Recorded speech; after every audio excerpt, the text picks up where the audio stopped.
نیزے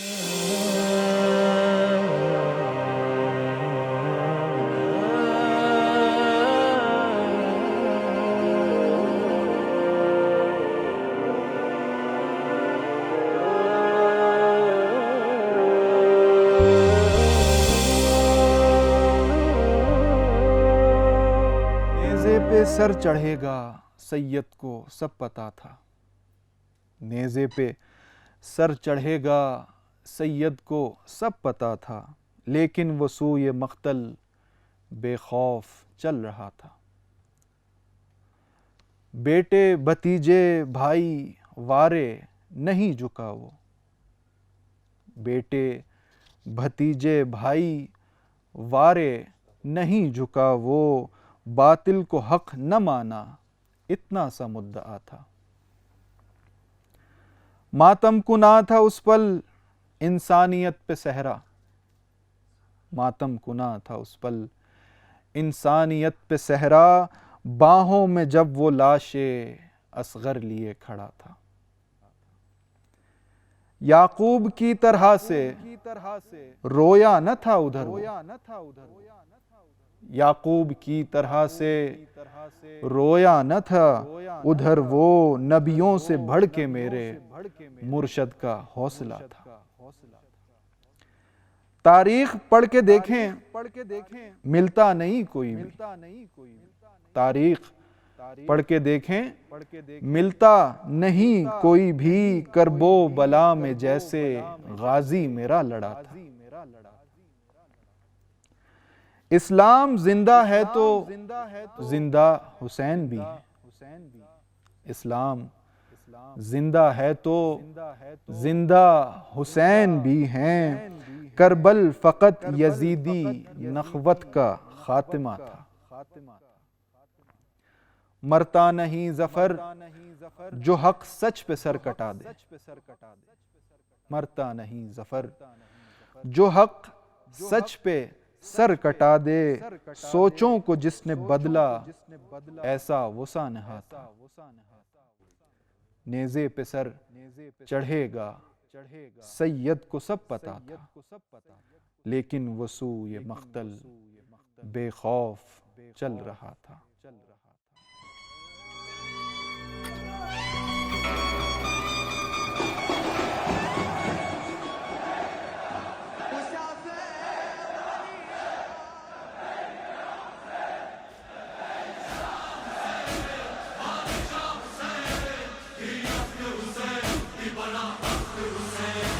الساقي أيها الراقي أيها الباقي يا أمان حسين حسين، انشعارا جن فدايا خاك بايا أهل بيتك.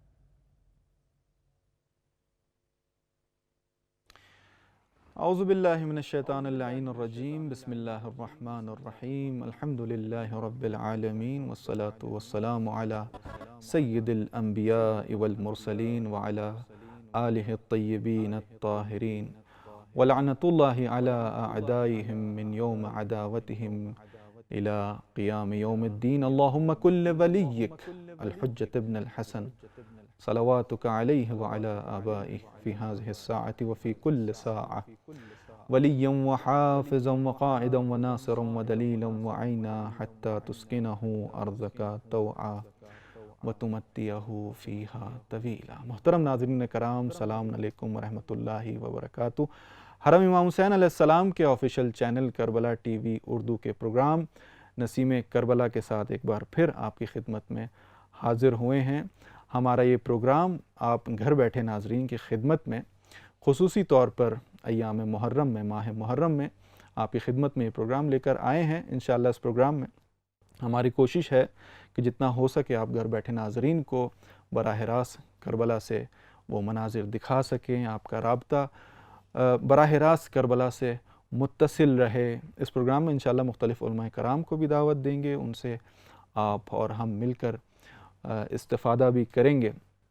ماہ محرم کے ایام شروع ہو چکے ہیں۔ یہ وہ ایام ہیں کہ جن ایام میں ہر اہل دل کے دل پر غم کے بادل چھا جاتے ہیں۔ یہ وہ مہینہ ہے کہ جس مہینے میں دنیا نے بشریت کا سب سے بڑا المیہ دیکھا۔ وہ حادثہ جو ایک نبی کے گزرنے کے بعد 60 سال کے عرصے میں اس کی اولاد کو بھوکا اور پیاسا شہید کر دیا گیا۔ انشاءاللہ ہماری بات چیت جو ہے وہ جاری رہے گی، اور ہمیشہ کی طرح ہمارے ساتھ اسٹوڈیو میں ہمارے ساتھی میزبان بھی برادر عزیز سید علی نقی نقوی موجود ہیں۔ السلام علیکم ورحمۃ اللہ، کیسے ہیں آپ؟ خیریت ٹھیک سے ہے ہیں؟ انشاءاللہ طبیعت ٹھیک ہے، سلامت رہیں۔ آپ بھی سلامت رہیں، اور سب سے پہلے بھی آپ کو تعزیت و تسلیت عرض ہے، آپ کی خدمت میں بھی، اور اور تمام جیسے کہ ناظرین کی آج خدمت میں بھی۔ یکم محرم ہو چکا ہے، اور آج دوسرے محرم کی شب ہے، بالکل بالکل۔ اور اس سے پہلے کہ ہم اپنے پروگرام کا آغاز کریں، تمام جتنے ہمارے ناظرین ہیں، عزاداران شہید و شہداء ہیں، اور علماء، بزرگان، مراجع و بالاخص امام زمانہ اجل اللہ تعالی فرجہ شریف کی خدمت میں عرض تعزیت و تسلیت عرض ہے۔ اس سے پہلے کہ ہم اپنے پروگرام کو آگے لے کے چلیں، میں چاہوں گا کہ ہم امام کے حضور بالکل تمام ناظرین کی جانب سے، اور جہاں جہاں ناظرین ہمیں دیکھ رہے ہیں وہ خود بھی اپنے دلوں پہ ہاتھ رکھیں، ہم پہلے سلام عرض کریں، اس کے بعد اپنے پروگرام کو لے کے چلیں۔ اللہم صلی علی محمد وآل محمد، السلام علیک یا ابا عبداللہ وعلی الارواح التي حلت بفنائک، علیکم منی جمیعا سلام اللہ ابدا ما بکیت وبکی اللیل والنہار ولا جعل اللہ آخر لاحد منی زیارتکم۔ السلام علی الحسین وعلی علی ابن الحسین وعلی اولاد الحسین وعلی اصحاب الحسین جمیعا ورحمۃ اللہ وبرکاتہ۔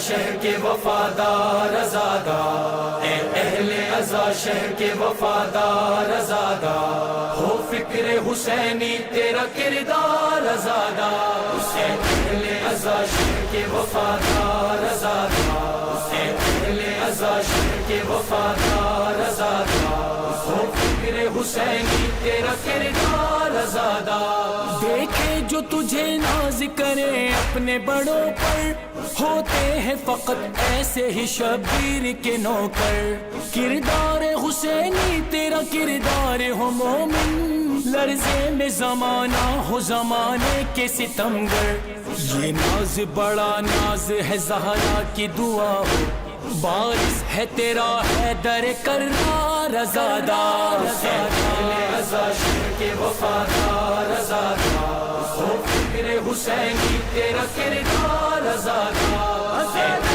عزا شہر کے وفادار ازادار، ہو فکر حسینی تیرا کردار ازادار، باتوں سے نہیں ایک بار پھر آپ کو خوش آمدید کہتے ہیں پروگرام نسیم کربلا میں۔ حرم امام حسین علیہ السلام کے official channel Karbala T V Urdu آپ کے لیے خصوصی نشریات لے کر آئے ہیں۔ انشاءاللہ آپ کا اور ہمارا ساتھ جو ہے وہ روز عاشور تک ہر روزانہ کی بنیاد پر آپ کے ساتھ ہمارا جو ہے وہ رابطہ رہے گا۔ انشاءاللہ آپ کو براہ راست مناظر بھی ہم کربلا معلیٰ سے، حرم سید الشہداء سے، جہاں پہ ہمارے برادر عزیز سید توصیف نقوی موجود ہیں، انشاءاللہ آپ کو وہاں بھی لے کر چلیں گے۔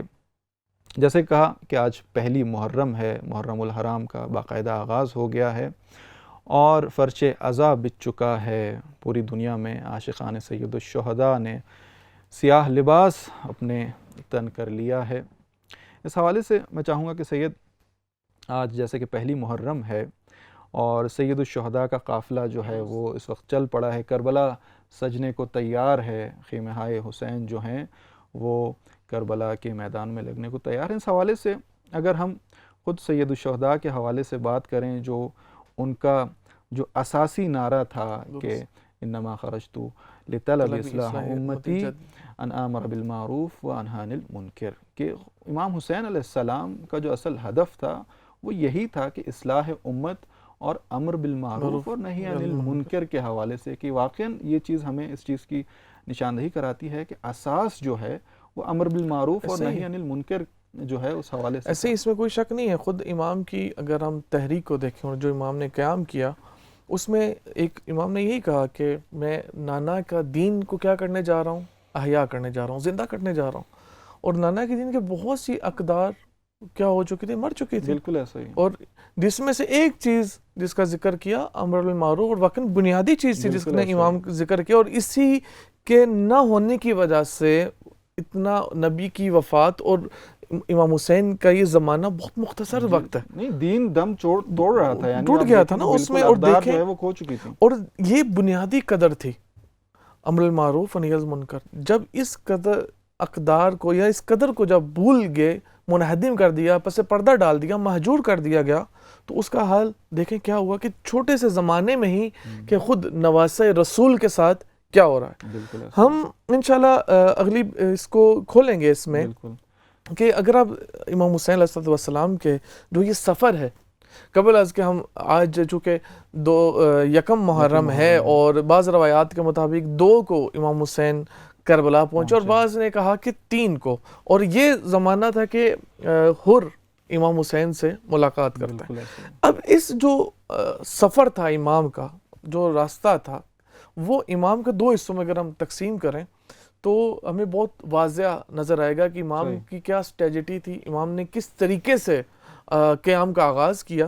امام کا ایک حصہ ہے مدینہ سے مکہ کا، اور دوسرا حصہ مکہ سے عراق کا لے لیں، چاہے وہ کوفہ کہیں یا کربلا کہیں، کہ مثلا پہلے مقصد کیا تھا کہ امام کوفہ ہیں، لیکن وہاں سے باہر سے امام کربل کی طرف چلے گئے۔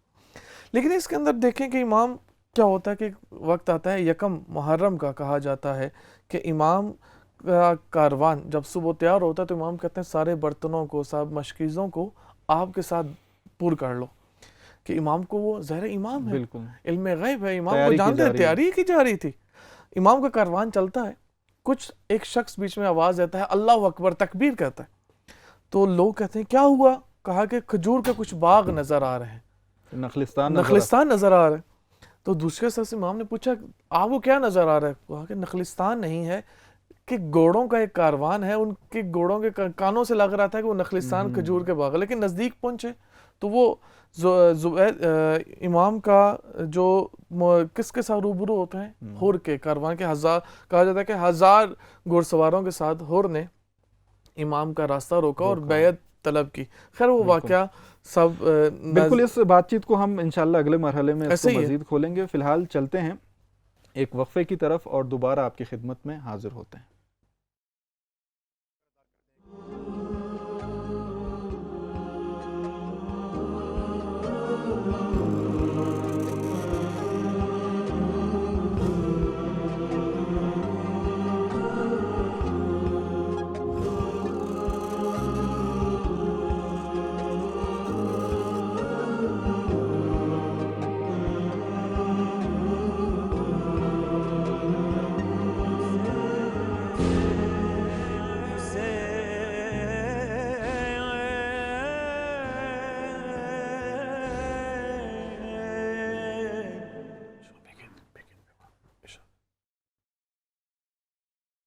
آپ کو پھر دوبارہ پروگرام نسیم کربلا میں خوش آمدید عرض کرتے ہیں، اور ناظرین جیسے کہ ذکر ہے خدا پیغمبر علیہ السلام کی جو حدیث ہے کہ انی تارکم فیکم الثقلین کتاب اللہ و طاعتی، کہ اگر ہم نے دین کو سمجھنا ہے اس کے 2 پہلو ہیں، ایک اہل بیت ہے اور دوسرا قرآن ہے۔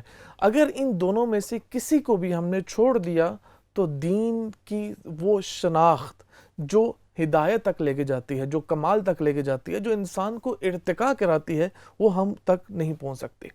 لہٰذا چلتے ہیں، ابھی وقت ہوا ایک جزوہ قرآنی کی تلاوت کا، چلتے ہیں جزوہ قرآنی کی تلاوت کی طرف اور اس سے وہ فیض حاصل کرتے ہیں جو خداوند متعال نے اس کتاب کے اندر محفوظ کیا ہے۔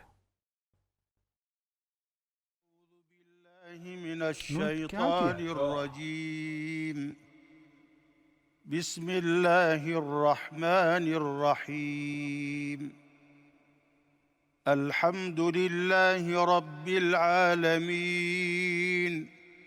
الرحمن الرحیم مالک یوم الدین إياك نعبد وإياك نستعين اهدنا الصراط المستقيم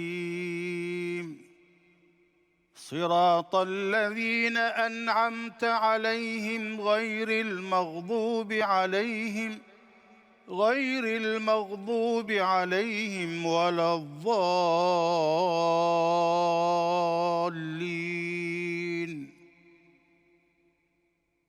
بسم اللہ الرحمن الرحیم الف لام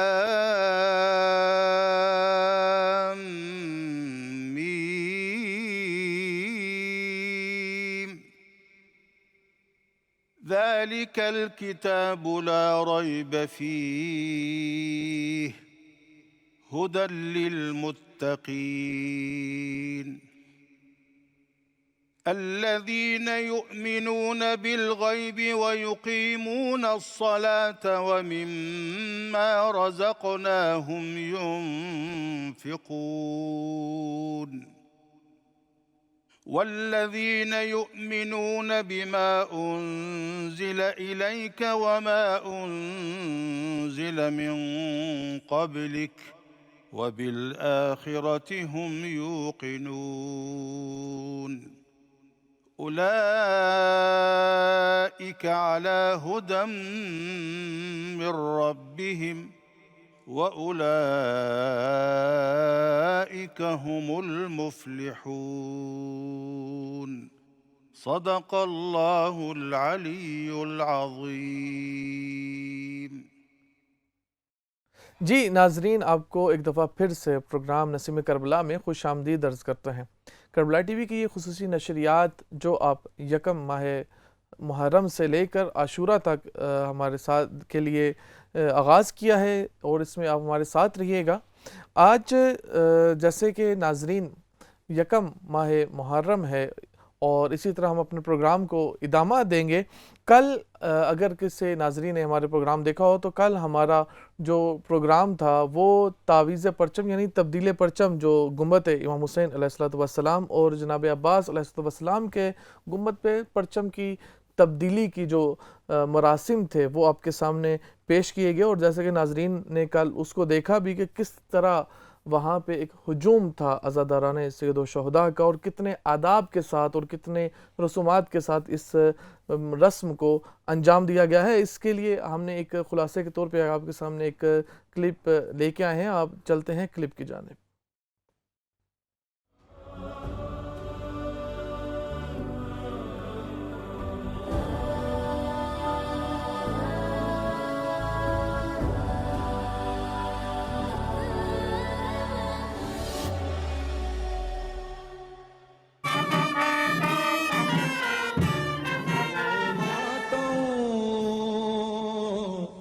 صدا رہے اور اس سے سوا رہے، یہ ماتم صدا رہے اور اس سے سوا رہے، یہ ماتم صدا رہے اور اس سے سوا رہے، صدا رہے اور اس سے سوا رہے، یہ فرش عزائے سبت نبی تا محشر بچھا۔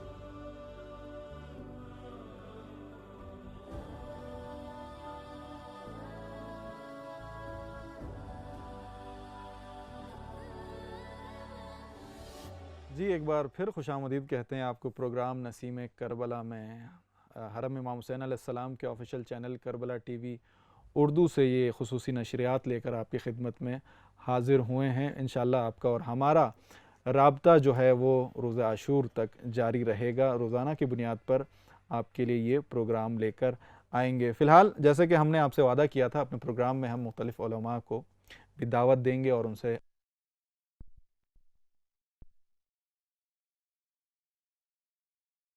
انتہائی شیرین کلام، شیرین سخن، اور ہمیشہ ہم ان سے استفادہ کرتے ہیں. ہمارے ساتھ موجود ہیں آغا ہانی رضا صاحب. قبلہ السلام علیکم ورحمۃ اللہ. کیسے ہیں آپ؟ خیریت سے ہیں؟ طبیعت ٹھیک ہے؟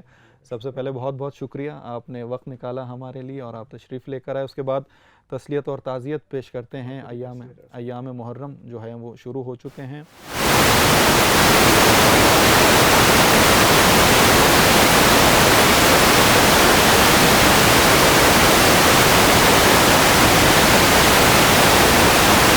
کہ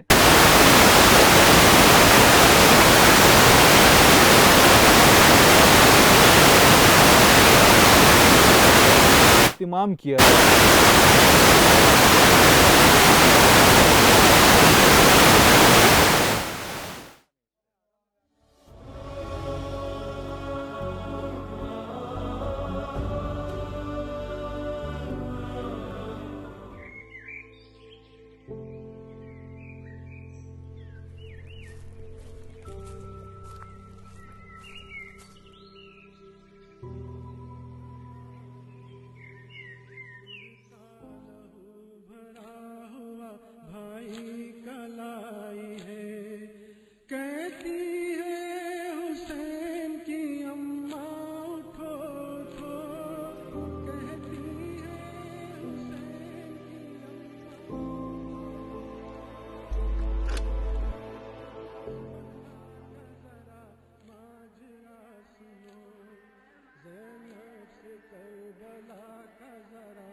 کربلا کا ذرا ماجرا سنو.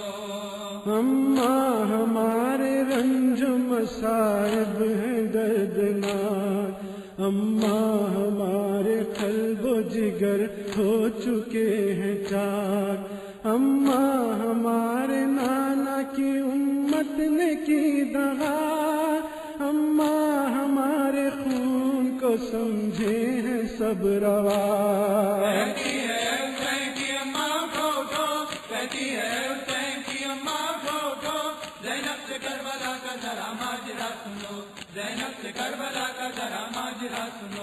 اماں ترس کے رہ گئے پانی کو ہم تمام، اماں ترس کے رہ گئے پانی کو ہم تمام.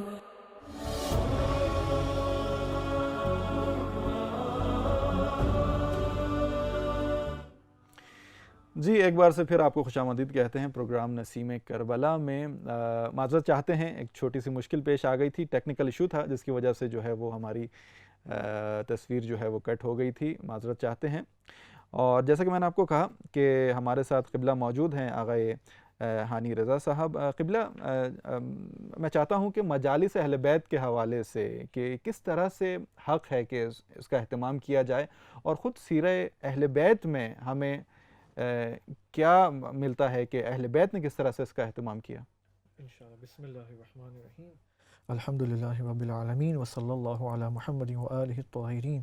اللہم صلی علی محمد وآل محمد وعجل فرجہم. سب سے پہلے تو میں آپ سب کی خدمت میں، ناظرین کی خدمت میں ان ایام عزا سے متعلق تسلیت عرض کرتا ہوں، اور آپ سب کا اور خصوصاً امام حسین علیہ السلام کا میں شکریہ ادا کرنا چاہوں گا جنہوں نے اجازت دی کہ ہم اس پروگرام میں کچھ مطالب اور معارف اہل البیت علیہم السلام بیان کر سکیں.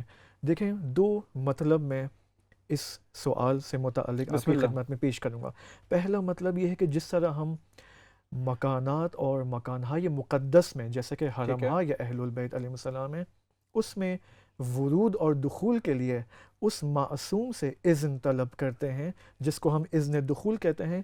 اسی طرح کچھ زمانے ہیں، کچھ ایام مقدس ہیں کہ جن میں داخل ہونے کے لیے اذن دخول کی ضرورت ہے.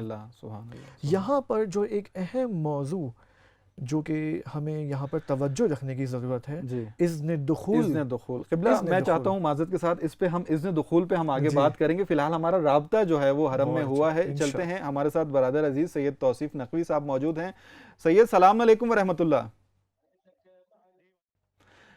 کیسے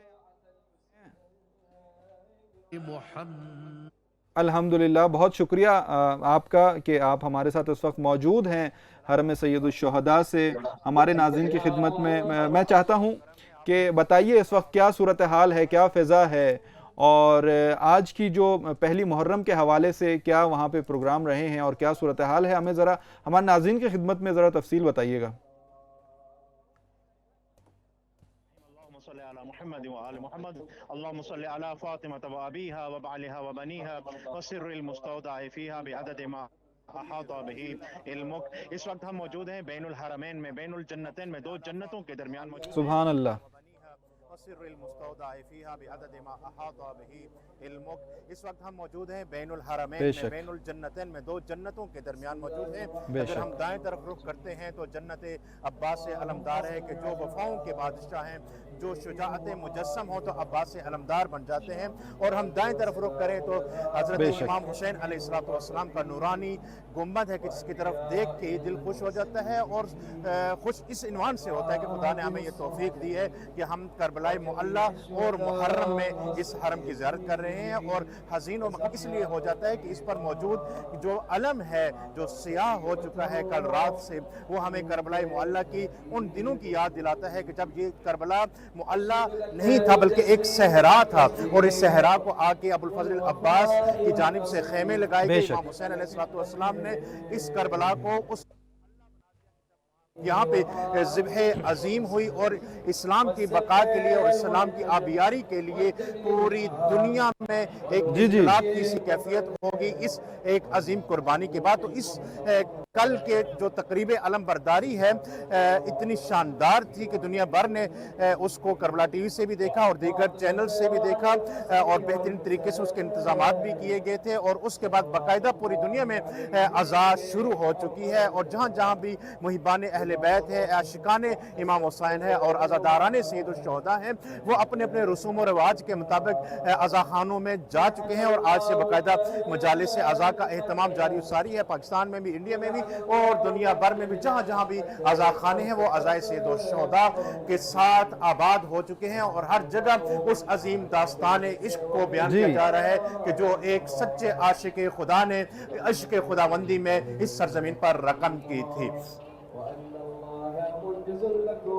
اس وقت ہم بین الحرمین میں موجود ہیں اور ہم دیکھ رہے ہیں کہ دنیا بھر سے بہت سارے زائرین یہاں پہ تشریف لا رہے ہیں. مختلف قومیات ہیں، مختلف جنسیات ہیں، اور سب اپنے اپنے طور طریقوں سے عزاداری بھی کر رہے ہیں اور پیغام امام حسین علیہ السلام کو دنیا بھر میں اپنی زبانوں کے ذریعے منتقل کرنے کی کوشش بھی کر رہے ہیں. اور ہم انشاءاللہ اپنے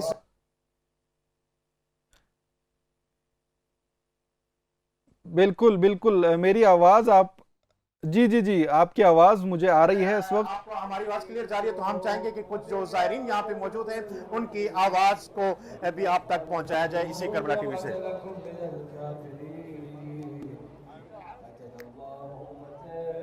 جی ہمارے پاس کچھ پاکستانی زائرین موجود ہیں کہ جو دور و دراز، بلکہ اس دفعہ تو ایک عجیب سلسلہ ہوا کہ عین عزا کے دنوں کے وقت جو دنیا بھر میں ایک کیفیت پیدا ہوگی، فلائٹس کینسل ہوگی اس جنگ کی وجہ سے، تو بہت سارے مومنین پریشان ہو گئے تھے. بہرحال کل سے ایک اچھی خاصی تعداد زائرین کی یہاں پہ آنا شروع ہو گئی ہے، اور ہم چاہیں گے کہ ایک زائر ہمارے پاس موجود ہیں، ان کو بھی ہم کہیں گے کہ وہ ہمارے پاس تشریف لائیں اور اپنی آواز دل کو اور درد دل کو آپ تک پہنچائیں. جی السلام علیکم ورحمۃ اللہ. السلام ورحمۃ اللہ وبرکاتہ. جی میں چاہوں گا کہ پہلے اپنا تعارف کر دیں، کیا نام ہے اور کہاں سے تشریف لایا؟ جی میرا نام عمران علی ہے، میں پاکستان کے شہر راولپنڈی سے تعلق رکھتا ہوں.